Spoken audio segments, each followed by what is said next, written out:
Calculation वाला part आएगा। Calculation वाले पार्ट में हमें क्या करना है, अलग अलग टाइप की यूनिट सेल्स के लिए हमारे पास सिंपल क्यूबिक यूनिट सेल है, हमारे पास बॉडी सेंटर्ड है, हमारे पास फेस सेंटर्ड है। इन तीनों टाइप की यूनिट सेल्स के लिए हमें रेडियस, पैकिंग फ्रैक्शन और वॉइड परसेंट यानी उनकी त्रिज्या, जो परमाणु उसमें उपस्थित है उनकी त्रिज्या की बात हो रही है, उनकी त्रिज्या, यूनिट सेल की संकुलन क्षमता और यूनिट सेल में जो खाली स्थान है, जो रिक्ति है, उसका प्रतिशत निकालने की गणना करनी है।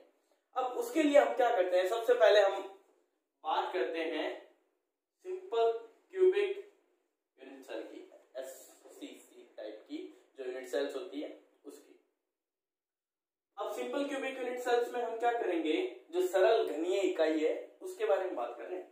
तो हमें पता है कि भाई साहब ये हमारी क्या है, सिंपल क्यूबिक यूनिट सेल है,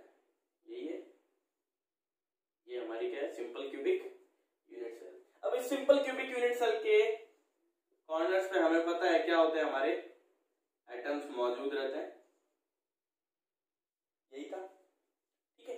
अब मैंने तुम्हें पहले बता रखा है यहां पर एक्चुअली में दूर दूर है, लेकिन देखा जाए तो क्या है, सब एकदम पास में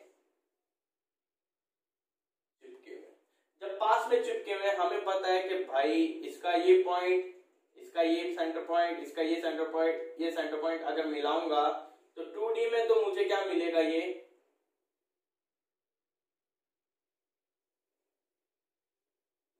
2D में मुझे क्या मिलेगा, ये एक स्क्वायर मिलेगा यानी वर्ग मिलेगा। लेकिन इसको 3D में देखूं तो मेरे को ये क्या नजर आएगा, एक क्यूब।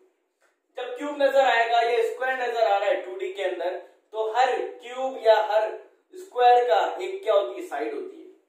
इसकी जो ये साइड है ये हमने मान ली भाई साहब ये क्या है, ए है, इसको मैंने ए पैरामीटर नाम दे दिया। अब मुझे पता है हर एटम की अपनी क्या होती है, एक रेडियस। तो यहां पर इसके सेंटर पॉइंट से यहां तक की जो डिस्टेंस है उसे हम क्या बोलेंगे, वो इनकी क्या है भाई, रेडियस। अब इस डायग्राम से आपको एक चीज नजर आ रही होगी कि भाई साहब जो साइड है वो एक्चुअली क्या है, जो साइड है a इक्वल्स टू, जो साइड a है वो आपको नजर आ रही होगी 2r। तो यहां से रेडियस की वैल्यू अगर आप निकालो तो रेडियस की वैल्यू क्या होगी, r इक्वल्स टू a/2। तो सिंपल क्यूबिक यूनिट सेल्स के लिए r की जो वैल्यू है, रेडियस की जो वैल्यू है वो क्या होती है, a/2, यानी साइड का आधा कर दूंगा मैं, ठीक है। अब यहां से आपको एक चीज ध्यान में रखनी है, सिंपल क्यूबिक यूनिट सेल्स के लिए r की जो वैल्यू आएगी वो a/2 आएगी। अब इस r का हमारे लिए क्या काम है, हम क्यों निकाल रहे हैं यहाँ पर, हर यूनिट सेल के लिए r क्यों निकाल रहे हैं। आप लोगों ने पहले लेक्चर में जैसे देखा होगा, पैकिंग फ्रैक्शन देखा था हमने। पैकिंग फ्रैक्शन में क्या हो रहा था, जो हम वॉल्यूम लिख रहे थे उसमें क्या आ रहा था, एक पैरामीटर आ रहा था, वो क्या था, r। अगर वो हमें पता हो तो हम क्या निकाल सकते हैं, पैकिंग फ्रैक्शन। इसीलिए हम यहाँ पर क्या निकालेंगे, हर यूनिट सेल का r निकालेंगे, ताकि, और वो r भी कैसे निकले, हम ध्यान रखना, in terms of a, in terms of a निकलेगा, r की value in terms of a निकलेगी, या a की वैल्यू इन टर्म्स ऑफ किसके निकलेगी, r की टर्म्स में निकलेगी। ये दो ही पैरामीटर होंगे। इसको हम पैकिंग फ्रैक्शन वाले फॉर्मूले में रखेंगे, हमारे पास पैकिंग फ्रैक्शन की वैल्यू आएगी और उससे हम क्या निकाल लेंगे, वॉइड परसेंट। तो आपको ये नजर आया, ऐसे ही डायग्राम आपको इमेज में नजर आ रहा होगा जो सिंपल क्यूबिक यूनिट सेल के लिए होता है। तो वहां पर आप देख सकते हो r की वैल्यू क्या है हमारे पास, a/2। जब आपके पास r की वैल्यू आ जाती है, अब आपको क्या करना है, मैं रफ करता हूं इससे पहले। अब हमारे पास r की वैल्यू आ गई, इससे a/2। अब मैं क्या करूंगा, pf का फॉर्मूला लगाऊंगा यहाँ पर, पैकिंग फ्रैक्शन का क्या था, z या n बोल दो, एक ही बात है, इनटू वॉल्यूम ऑफ पार्टिकल, यानी जो परमाणु है उसका वॉल्यूम, या कण बोल दो या आयन बोल दो, कुछ भी हो सकता है, उसका volume upon volume of unit cell. अब हमें पता है यहाँ पर simple cubic, for simple cubic unit cell z की वैल्यू क्या होती है भाई साहब, एक यूनिट सेल में कितने एटम होते हैं, सिर्फ एक, क्योंकि वैसे तो 8 एटम होते हैं लेकिन कंट्रीब्यूट कितना करते हैं, वो 1/8 पार्ट करते हैं। तो ऐसे 8 एटम है, तो z कितना है हमारे पास, 1। जब z की वैल्यू 1 है, वॉल्यूम ऑफ पार्टिकल यानी जो एटम है मेरे पास उसका वॉल्यूम क्या होगा, 4/3 pi r cube, 4/3 pi r cube. अब यूनिट सेल का वॉल्यूम लेते हैं, वॉल्यूम ऑफ यूनिट सेल क्या लोगे आप, क्या नजर आ रहा है आपको? वो क्यूब नजर आ रहा है, सिंपल क्यूबिक। जब क्यूब है तो क्यूब का क्या होता है भाई साहब? साइड होता है, उस साइड का क्या कर दूंगा मैं? क्यूब कर दूंगा। अब इस साइड की वैल्यू क्या लिखोगे? ए की वैल्यू मैं यहां से देखूं तो क्या आती है मेरे पास? 2r। इसका क्या कर दूं मैं? क्यूब। ये सारे पैरामीटर्स, ये सारी वैल्यूज आप कहां रख दो? इस फॉर्मूले में रख दो। z की वैल्यू क्या है भाई साहब? 1। पार्टिकल का volume 4/3 pi r cube upon 2r का होल क्यूब। अब इसे सॉल्व करो, जैसे हमें पता चल रहा है, अगर मैं इसे सॉल्व करूं तो मेरे पास ये वैल्यू आएगी कुछ 4/3 ये पाई r क्यूब, और नीचे क्या है? 2r क्यूब, यानी 2 का क्यूब देखा तो 8 इंटू r क्यूब। ये 3 थोड़ा इधर लिख देता हूं। r क्यूब से r क्यूब कैंसिल, क्या बचा मेरे पास? अब वैल्यू मेरे पास बची, इसको भी काट दो, क्या बची मेरे पास? Pi upon 6। इस पाई बाय 6, अब पाई बाय 6 को आप अगर सॉल्व करोगे या तो 22/7 करके कर लो, या 3.14 जो वैल्यू होती है उससे रख के सॉल्व कर लो। जब आप लोग इसे सॉल्व करोगे तो आपके पास जो वैल्यू आएगी फ्रैक्शन में वो आएगी 0.52। अब ये वैल्यू है, ये सिर्फ किसकी है? पैकिंग फ्रैक्शन की वैल्यू 0.52। अगर मैं आप लोगों से पैकिंग एफिशिएंसी पूछूं तो आप लोग क्या बोलोगे? पैकिंग एफिशिएंसी मैंने बताया था, इसी को परसेंट में लिखोगे तो क्या लिखोगे? 52%। पैकिंग फ्रैक्शन पूछे तो डेसिमल्स में होनी चाहिए, पैकिंग एफिशिएंसी पूछे तो परसेंट में होनी चाहिए। जब ये हो जाता है तो अब हमें क्या निकालना है वैसा?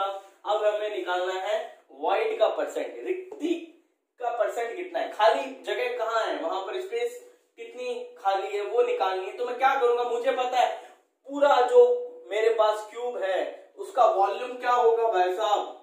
100% होगा।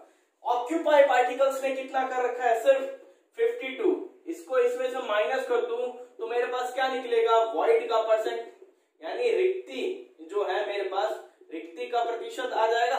वो कितना आएगा? इसको इसमें से माइनस करो तो आपको वैल्यू क्या मिलेगी? 10 में से 2 गए 8, फिर क्या बचा? 9 में से 5 गए 4, कितना आया? 42% वॉइड मेरे पास क्या है? खाली है, यानी इतना खाली स्थान वहां है। बस ये 3 वैल्यूज हमें यहां निकालनी है। एक तो हमारे पास रेडियस की आ गई जो हमारे आई थी r = a/2, एक रेडियस की वैल्यू निकालनी है हमें हर यूनिट सेल के लिए।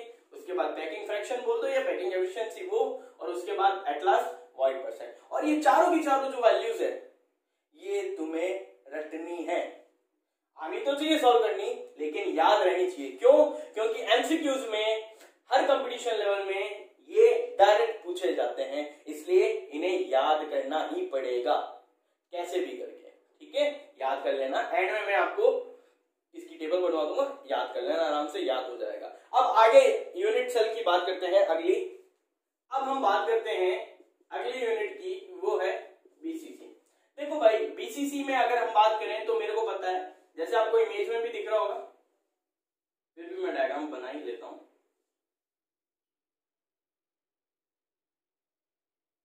एक बॉडी के बीच में एटम होगा, एक ये कॉर्नर, वैसे तो सभी कॉर्नर्स पे होंगे लेकिन मैं इन कॉर्नर्स की बात कर रहा हूं सिर्फ, सुनना। क्यों? क्योंकि कैलकुलेशन हम इसी से करेंगे। अब आपको दिखा ये आपको एक ट्रायंगल दिख रहा होगा, ए बी और ये सी दिखा ये ट्रायंगल। इस ट्रायंगल को मैं बाहर निकालूं तो मेरे को पता है भाई साहब ये कुछ ऐसा नजर आएगा मेरे को, ए बी सी। अब यहां से यहां तक की वैल्यू देखना, क्योंकि ये तीनों एटम आपस में क्या होते हैं? टच में रहते हैं। तो इसको मैं अगर यहां पर देखूं तो ये कुछ ऐसा आएगा कि भाई साहब यहां से यहां तक की वैल्यू तो क्या होगी? r। यहां से यार ये डाया बन गया 2r और ये r, तो टोटल डिस्टेंस ये क्या हो गई? 4r। वही मैं यहां लिख देता हूं, ये क्या हो गई भाई साहब? 4r। ये तो साइड है, क्या बन गई? a। क्या ये आपको पता है कि ये नीचे वाली ac की वैल्यू ये हमारे लिए अननोन है? क्यों? क्योंकि ये क्या है? डायगोनल है। अगर साइड होती तो मैं बता देता सिंपल a, लेकिन ये डायगोनल है। इस डायगोनल की वैल्यू मैं कहां से निकालूंगा? तो मेरे को एक और ट्रायंगल इसमें लेना पड़ेगा, ए सी, और इसे नाम दे देता हूं डी। इसको मैं बाहर निकालता हूं, ए सी डी। यहां पर ए सी की वैल्यू मेरे को फाइंड करनी है, सी डी की वैल्यू मेरे को पता है ए डी की वैल्यू मेरे को पता है ए। क्यों? क्योंकि ये साइड्स हैं। जब आप लोगों को ये डायग्राम फर्स्ट और डायग्राम सेकंड इजीली दिखता है, आप लोग यहां पर क्या करोगे, पाइथागोरस थ्योरम लगाओगे और आर की वैल्यू निकालोगे इन टर्म्स ऑफ ए। कैसे? इसको रफ करते हैं।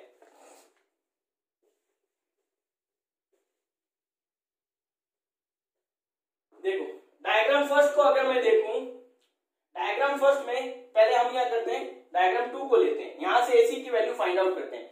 तो भाई साहब एसी की वैल्यू क्या आएगी मेरे पास, एसी का whole square equals to AD का होल स्क्वायर प्लस सीडी का होल स्क्वायर। एसी की वैल्यू चाहिए हमें, एसी के होल स्क्वायर की, यहां बाकी वैल्यूज है मेरे पास, ये ए का होल स्क्वायर प्लस ए का होल स्क्वायर, क्या बना 2a स्क्वायर, यही आया 2a स्क्वायर। ये एसी के होल स्क्वायर की वैल्यू, इसे याद रखना, इसे इक्वेशन 1 दे दो। अब मैं इसे रफ करता हूं, उस ट्रायंगल के लिए वैल्यूज देखते हैं अपने। अब इस ट्रायंगल में पाइथागोरस थ्योरम लगाओ आप। जब आप पाइथागोरस थ्योरम यहां लगाओगे तो आपको मिलेगा कि भाई साहब ए बी का whole square equals to A C का whole square equal plus B C का होल स्क्वायर। एडी की वैल्यू हमें, सॉरी एडी नहीं है, एबी है, एबी ए सी बी सी। हाँ, एबी की वैल्यू हमें पता है क्या है, 4r का होल स्क्वायर। एसी की वैल्यू हमने अभी निकाली थी, क्या थी 2a स्क्वायर, यही थी ना। हाँ यही थी ना भाई, देख लेना। बीसी की वैल्यू क्या है भाई, बीसी की वैल्यू a स्क्वायर। अब इसे सॉल्व करो, 2a square plus a square क्या होगा 3a स्क्वायर। यहां पर क्या है 4r का होल स्क्वायर। इस स्क्वायर को इधर ले गया तो क्या आया अंडर रूट 3a स्क्वायर।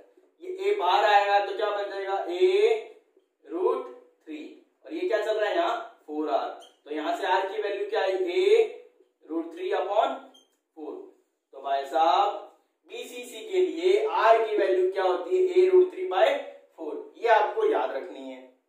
अब जब r की वैल्यू निकल जाती है तो उसके बाद हम क्या कैलकुलेशन करते हैं, पीएफ और वॉइड परसेंट। बस अब वही पीएफ निकालना है, तो इसे रफ करता हूं। अब हम पीएफ निकालेंगे तो वही PF z into v particle, यानी उस कण का volume upon volume of unit cell. वही साइड में सबकी वैल्यूज लिख लो। z बीसीसी के लिए z, बॉडी के बीच में एक एटम 1/8 पार्ट 8 एटम, मल्टीप्लिकेशन करोगे वैल्यू आएगी 1 + 1 2। बीसीसी के लिए जो z की वैल्यू होती है, number of atom per unit cell कितना होता है, 2।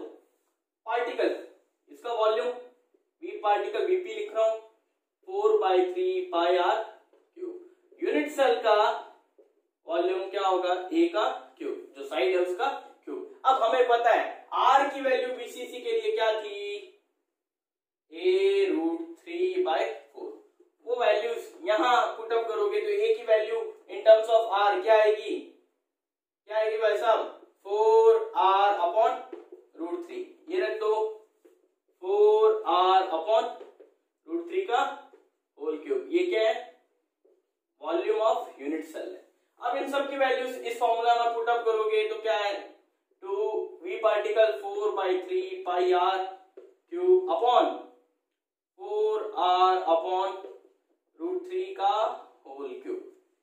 अब इसे सॉल्व करोगे, काटोगे पीटोगे तो आपके पास एक वैल्यू आएगी, इसे सॉल्व कर लेना आप लोग। अब इसे काट पीट कर जब हम सॉल्व करोगे तो हमारे पास वैल्यू आएगी 0.68। ये तो हो गया पीएफ। इसे परसेंट में लिखूंगा तो वो क्या होगी, पैकिंग एफिशिएंसी होगी, वो कितनी आएगी 68%। वो क्या होगी हमारी पैकिंग एफिशिएंसी होगी। एक ये वैल्यू, एक ये वैल्यू। जब ये दोनों आ जाते हैं उसके बाद हम क्या करते हैं भाई साहब, जब ये दोनों आ जाए तो उसके बाद हम क्या करेंगे, उसके बाद हम निकालेंगे वॉइड परसेंट, यानी रिक्ति जो खाली स्थान है उसका प्रतिशत कितना है, रिक्ति का प्रतिशत, रिक्ति का प्रतिशत वो निकालेंगे। वो कितना आएगा भाई साहब 100 में से 68% जब आप माइनस करते हो तो आपके पास आता कितना है 10 में से 8 गए 2, उसके बाद कितने बचे 9, तो कितना आया 32%। यानी बीसीसी में जो खाली स्थान होता है, जो वाइड होता है, उसका परसेंट कितना होता है 32%, और जो ऑक्यूपाइड स्पेस होती है वो कितनी होती है 68%। अब सुनना, कभी कभी वो पैकिंग एफिशिएंसी ना पूछ करके परसेंटेज ऑफ ऑक्यूपाइड स्पेस पूछ ले तो भी आंसर क्या होगा आपका 68%। परसेंटेज ऑफ वाइड पूछे तो क्या होगा 32%। अब बीसीसी के लिए कैलकुलेशन होने के बाद हम बात करेंगे एफसीसी के लिए कैलकुलेशन, ठीक है। तो अब हम अगला बात करते हैं हमारा लास्ट एफसीसी यानी फेस सेंटर्ड सेल के लिए। अब हम क्या करेंगे, अब जो फेस सेंटर्ड यूनिट सेल है उसको ध्यान में रखकर सारी कैलकुलेशन करेंगे। मान लो पीछे वाली जो फेस है उस पर मेरे पास क्या है, एक एटम, एक इस कॉर्नर पे, एक इस कॉर्नर पे और एक यहाँ। इसको अगर मैं मैच कराऊं तो मेरे को एक ये ट्राइंगल मिला। ये ट्राइंगल दिख रहा है आपको, इसको मैंने बाहर निकाला। जब इस ट्राइंगल को मैं बाहर निकालता हूं तो मेरे को कुछ ऐसा नजर आता है, आया। अब वही बात, यहां से यहां तक की डिस्टेंस, वहां से वहां तक की, वो सब आपको पता होनी चाहिए। वो क्या होगी,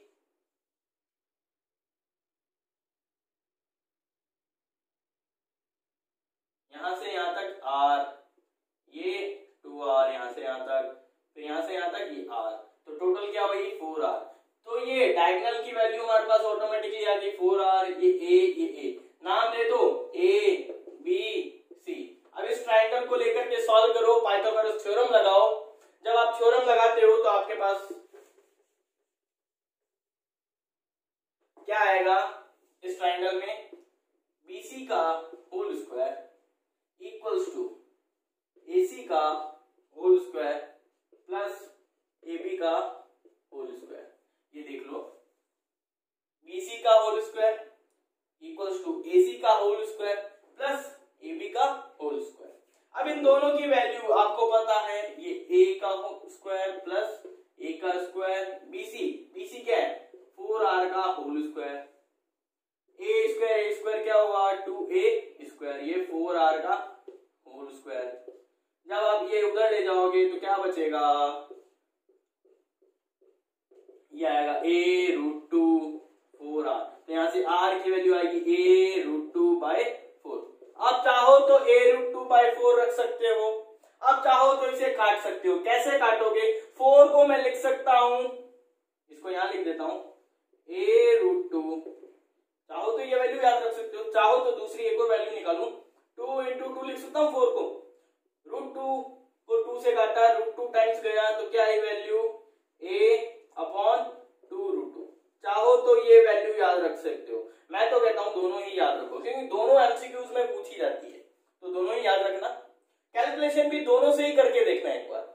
आर की जब पैकिंग फ्रैक्शन की वैल्यू निकालो तो दोनों से करके देखना, साइड में दोनों से एग्जैक्ट वैल्यू आएगी, ठीक है। अब मैं इसे रफ करता हूं, पैकिंग फ्रैक्शन पे चलते हैं। अब बात करते हैं पैकिंग फ्रैक्शन की, वही z इनटू क्या होगा v of particle upon v of unit cell.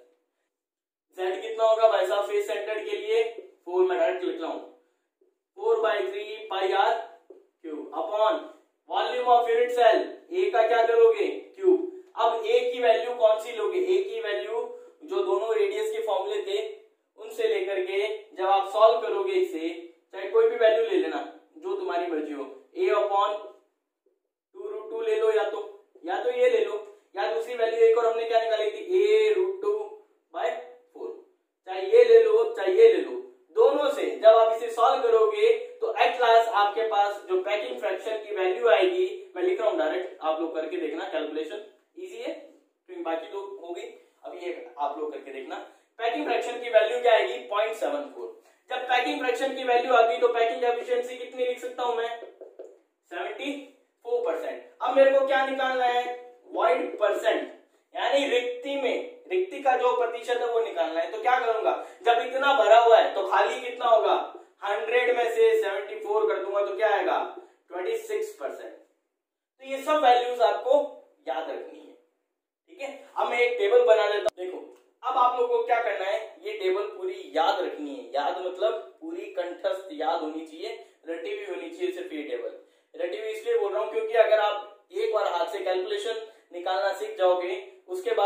Exam में इतना टाइम नहीं आप कैलकुलेट करके निकालोगे, you have to answer within a second, so you have to learn this table. Okay, आपको जरूरी है ये टेबल याद रखना। अब इस टेबल में क्या है, जो हमने वैल्यूज निकाली है उसी को याद करना है। सिंपल क्यूबिक के लिए r की वैल्यू a/2 होती है, उसमें number of atom per unit cells जिसे z या n बोलते हैं वो 1 होता है, पैकिंग एफिशिएंसी 52 है, वाइट 48% होता है।